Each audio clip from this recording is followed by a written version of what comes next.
Um, we have a busy day this afternoon, this evening at City Council as we host our last meeting of the year. It's usually in past a meeting where we deal with some of our bigger issues in our community. And there's no more larger issue than the health and well-being of our residents. And so that's why we are here today. Over the past several months, Council has spent a lot of time listening to folks about flavored tobacco. We've had significant hearings and town halls throughout our community, including a great town hall that Chair Faber hosted just this last week with local high school students. We've been listening to health advocates, to doctors, to teachers, small business owners, and many more. But one group that we haven't heard as much from are normal smokers. Many people who smoke, vape, or dip want to stop, but they feel like they don't know how or they just can't. As you know, tonight we at Council are considering a ban on flavored tobacco, and that's an important question to call. But it isn't the only question. I believe it's not enough to prevent the next generation from starting to smoke. It is also essential to help folks who are already addicted. That's why I'm excited to stand here with our community and health advocates and partners to announce a $1 million tobacco cessation effort. This is something that we're putting together with public health and medical leaders and health care organizations. Columbus will deploy the Comprehensive Tobacco Cessation and Awareness Campaign in 2023 to reach those who are addicted to nicotine with resources and programming. Our community is rich with cessation resources, but folks don't always know that they exist or how to find them. That's why this awareness campaign will feature culturally competent marketing, events, and more. We know that in our community, we get big things done through public-private partnerships. That's why the cost of this $1 million effort will be split between the city and private funders 50-50.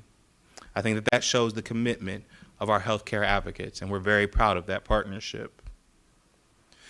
But today, I think it's important for me to take another step, and that's to admit that I am a menthol cigarette smoker. I started in college and have not been able to quit since. And yes, I have tried. And I know all the statistics. I know that smoking is the leading cause of preventable death in Columbus and across this country. I know it increases your risk of developing lung cancer, heart disease, and other serious health conditions. And I know that for my family, it's meant the death of my grandfather, who died of emphysema, and the death of my father, who died of COPD, or chronic obstructive pulmonary disease, a disease that blocks airflow to the lungs. But the truth is that facts are not always enough when someone is addicted. Despite these dangers, many people, including myself, continue to smoke. This is because nicotine is highly addictive, and quitting can be extremely difficult. But I believe that we can do this. I believe that we can kick the habit. I hope that this can be a community campaign and inspire thousands of people to take the first steps towards a healthier life for ourselves and for our community. There are many resources available to help smokers like myself quit for good, and people do not have to do it alone. I encourage smokers to think hard on this and join me in 2023 to quit smoking. Call into the Ohio Quit Line and start exploring how we all can make our lives healthier in the new year. I'm committing to quit smoking not just for my own health, but because I'm the father of a young son. I hope that you will join me to quit smoking and take advantage of our partners, agencies, and this effort so that not only we can be healthier, but our community can be healthier. We can do this, we can do it, but we will do it together. So I ask you to join me. It is difficult as a smoker. It is difficult.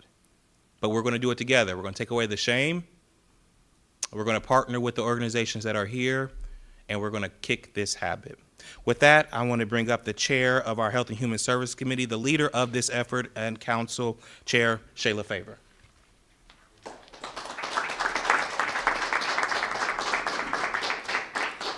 Good afternoon, and thank you, Council President, Hardin, for that introduction and for your candor with the Columbus community this afternoon. My name is Shayla Faber, and I do have the honor of chairing Columbus City Council's Health and Human Services Committee. Over the last few months, Columbus City Council has been considering potential legislation to ban the sale of flavored tobacco. And as a part of that process, we launched a robust community engagement plan. This included 6 public meetings, including 3 conversations with small business owners, 2 public hearings, and a youth roundtable discussion. From those conversations, one thing was clear.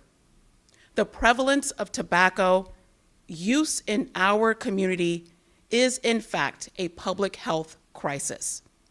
In 2020, the City of Columbus and Columbus Public Health declared racism to be a public health crisis. And part of that conversation must be the acknowledgement of decades of racially motivated predatory targeting of harmful tobacco products in Black communities, towards our youth, our LGBTQ+ community, and other at-risk populations. Columbus Public Health has seen an 8% increase in smoking rates among Black residents, and a recent study from the CDC found that 2.55 million U.S. middle and high school students reported current e-cigarette usage. We are at another critical moment for tobacco regulation in this country. In our city, it is not enough to just overcome that through education.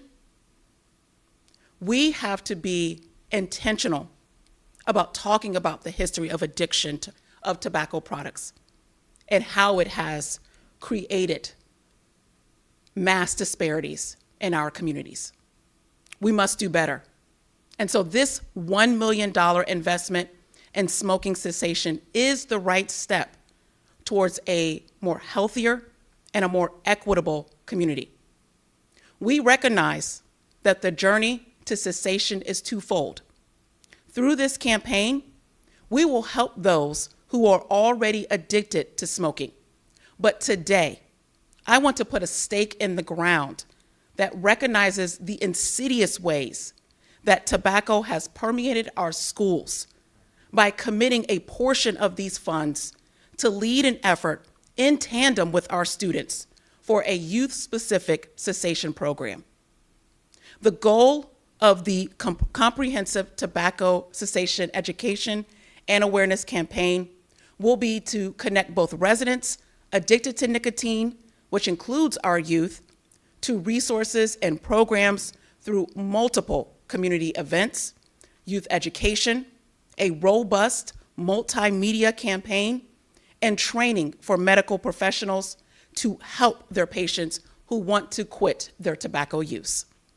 I want to thank you and all of our various community and health organizations, such as the Breathing Association, the African American Male Wellness Walk, the Campaign for Tobacco-Free Kids, and our local hospital systems for your partnership and walking alongside the city to tackle this health crisis.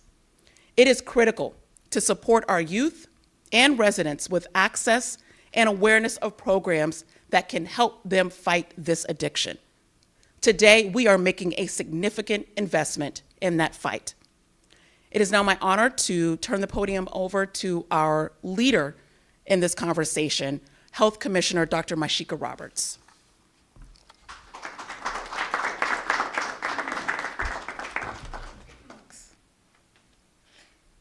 So just so you know, there's a little cheap box here for me because I'm short, but I think now I'm super tall. Now I'm super tall.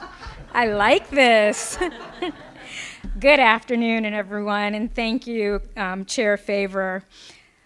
On behalf of Columbus Public Health and our Board of Health, we are super proud to partner and work alongside Columbus City Council and all of our partners here to protect the health and safety of our community through a flavored tobacco ban. Flavored tobacco is a scourge in our community. For decades, it has caused health damage and disparities that continue and contribute to racism. As mentioned already, racism is a public health crisis. The proposed ban on flavored tobacco is supportive of our efforts at Columbus Public Health, as well as here in the city of Columbus, to address these health disparities right here in our community. Banning menthol and flavored tobacco products is a matter of health equity. Local legislation will improve the health of Black and brown residents, as well as the youth in our community. The need is great. Let me give you a few statistics just to remind you. 1 in 4 Columbus residents smoke, adult residents smoke. 39% of all adult Columbus smokers are Black, 39%, where we represent less than a quarter of the population here in Columbus. 1 in 3 adult Blacks in Columbus smoke, 1 in 3. And nationally, if you look at 2019 data, 85% of African American smokers smoked menthol. The health and economic toll is staggering. 4 out of the 5 leading causes of death in Columbus are exacerbated by tobacco and/or e-cigarette use. And according to the Health Policy Institute of Ohio, cigarette smoking costs the state of Ohio $6.8 billion with a B dollars in healthcare costs. Banning flavored tobacco is a matter of health, and it's a matter of well-being, and a matter of equity. This ban will help prevent people from using tobacco in the first place and beginning that path towards addiction. But as we work to remove the very items that target and hook kids and minorities on nicotine right in their own neighborhoods, we know we must do more to help those who are already in the grip of this addiction. Ending the sale of flavored tobacco will result in more trying to quit, which is great news, right? But we need to support those individuals in that process and ensure that they have access to quality cessation services that are accessible to them and that will allow them to be successful. We are grateful for Columbus City Council's cessation plan, which will help people break tobacco's grip on their health and on their lives. It is important that we help our neighbors quit smoking. We have to be there for them. And we also need to make sure that we don't get any new smokers who are starting because of the enticement of flavored tobacco. Their health and the health of our entire community will improve by reducing people from starting to smoke and helping people quit smoking. We want to make sure everyone in our community is healthy and they live healthier and more equitable lives. As a community, we will all thrive together by doing so. I'd now like to turn the podium over to one of our great partners in this work, Kenny Hampton of the African American Wellness Agency. Kenny? You probably don't know. I don't need that. Thank you, Dr. Roberts. My name is Kenny Hampton, and I'm the president of the African American Male Wellness Agency. We are proud to be a part of the comprehensive tobacco cessation, education, and awareness campaign because we see how tobacco addiction ravages our own community. As Dr. Roberts said, 1 in 4 Columbus residents use tobacco, and of those, about 40% are Black. We know that smoking is the leading cause of preventable death in the Black community, not because we are more susceptible to addiction, but because the tobacco industry has intentionally targeted our community for more than 6 decades. So I'm here today to thank City Council for literally putting your money where your mouth is, making a substantial investment in fighting tobacco addiction. Most people who smoke or vape or chew tobacco want to quit, but many don't know where to turn.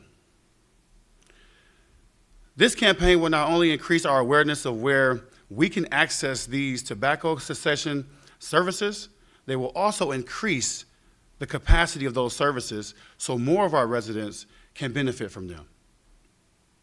On behalf of the African American Male Wellness Agency, we will do our part to increase awareness of and access to cessation services through our network for our constituents. Our mission is to close the gap between our community and other communities.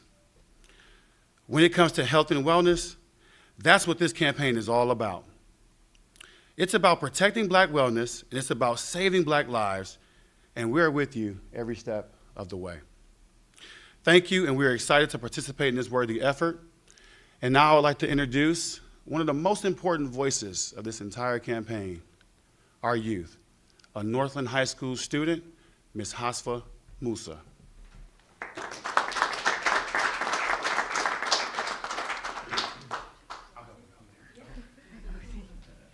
Thank you. Ooh, I feel like I'm on top of the world. Good afternoon, everyone. As a student, I'm only here to give you a perspective of what I experienced and what I've seen. And as you've heard beforehand, the prevalence of vaping in our city has risen far more than it should have ever been able to. It's gotten to the point of kids younger than me being able to ask older friends to get a vape for them because they just feel like it, without a second thought. Kids who should be going to school are going to the corner store because they know the cashier and they want to get a vape, they want to de-stress. It's become a lot more prevalent than I'd expect for somebody of our generation. And they're not worried. They're not worried about it because the marketing of vaping, flavored tobacco, anything flavored, anything that would entice children, anything enticing to the younger people, it's prevalent in this industry, and they're targeting the youth. The health effects they're well known. They're broadcasted, they're said in ads, stop vaping. It'll lead to, they have same effects as cigarettes. It's just as bad. Effects on your lungs, the addiction that comes with it. Just last week, a friend of mine was talking about how her nose was burning her. She was tearing up. She was coughing because somebody near her was vaping. She told me a couple minutes later that it was a middle school student. It's distressing to see somebody so young casually dealing with something of that potency. And I'm honestly worried about history repeating itself. If I ask a student in my high school what they think about cigarettes, most of them will talk about how they're unsavory, they don't smell right, they're a little bit disgusting. But they won't think about that for vapes. 60 years ago, you'd be able to see a doctor smoking a cigarette in front of their patient. It's an extreme circumstance to consider, but cigarette smoking had reached that point before the gravity of its consequences had reached the general public. However, that only happened after people started experiencing the health effects, getting addicted, dying. What we're trying to avoid is a repeat of what happened with cigarettes, and a step in the right direction would be taking action to eliminate these issues through means such as the vaping cessation program. I'd like to introduce Alicia Hopkins from the Breathing Association. She's the Lung and Health Director. And that's all I'd have to say. I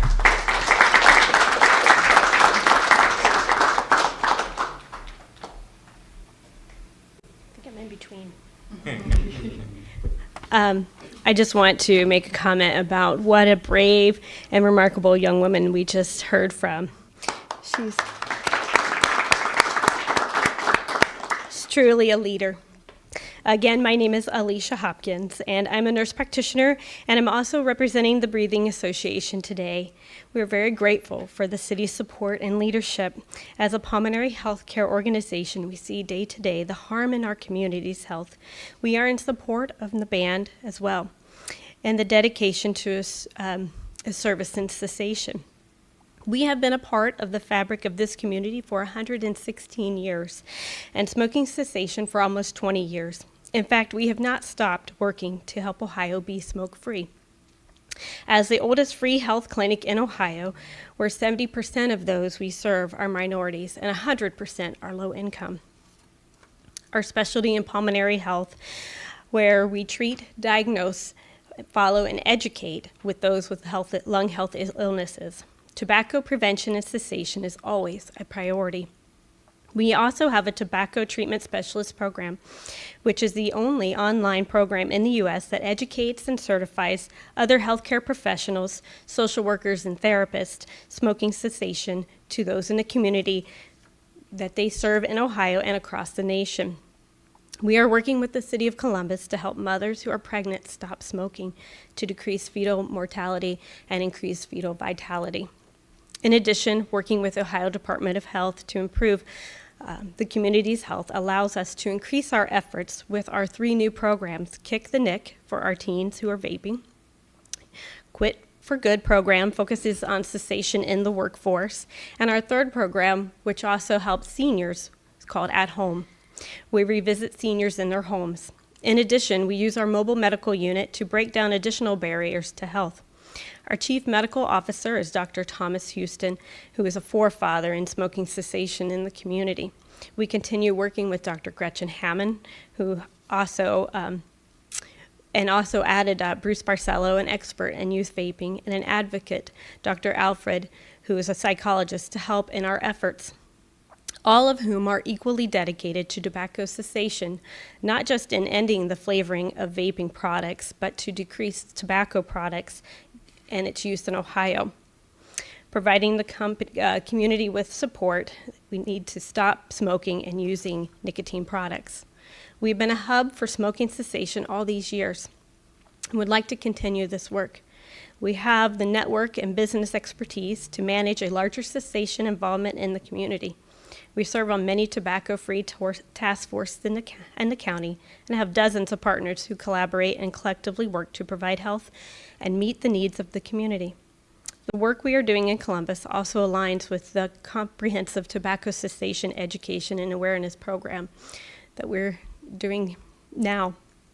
Our Kick the Nick youth vaping facilitator training and medical professionals and increase the community capacity and awareness directly aligns with this plan. These are funded by grants where we could attribute work towards the comprehensive plan. I love being a healthcare provider and have had a front row seat to the effects smoking has on a person, their families, and the community. How incredibly hard it is to watch the decline of a person's health and eventual death that could have been prevented. How grateful I am as a provider and representative of the Breathing Association for the increased support to smoking cessation in general and eventual banning of flavoring and vaping products. How grateful I am for our councilmen and women who are taking the healthcare needs of our community seriously. Thank you. And I believe, thank you. Thank you. Well, as you've heard, we have a strong coalition, partnership that is committing to working with each and every resident. Part of the effort, the extremely important part of the effort, we'll take that step tonight to make sure that the next generation of smokers will not be in our community, to stop the next generation from having access to this deadly poison. But we think that what we are announcing today, this $1 million effort, is just as important to those in our community who are currently addicted. We look forward to working with you. We ask you to join us in this cessation programming. It is my hope that with these resources and with the partnership that you see behind me of all of these committed organizations that have been doing this work for so long, that access to cessation products and information will be as ubiquitous in our communities as the targeting has been in some of our communities. That wherever you are throughout Columbus next year, that you will just be at arm's length reach away from somebody or some organization that can help you stop smoking. With that will end the press conference, and I think we'll all open ourselves up for one-on-ones. Thank you.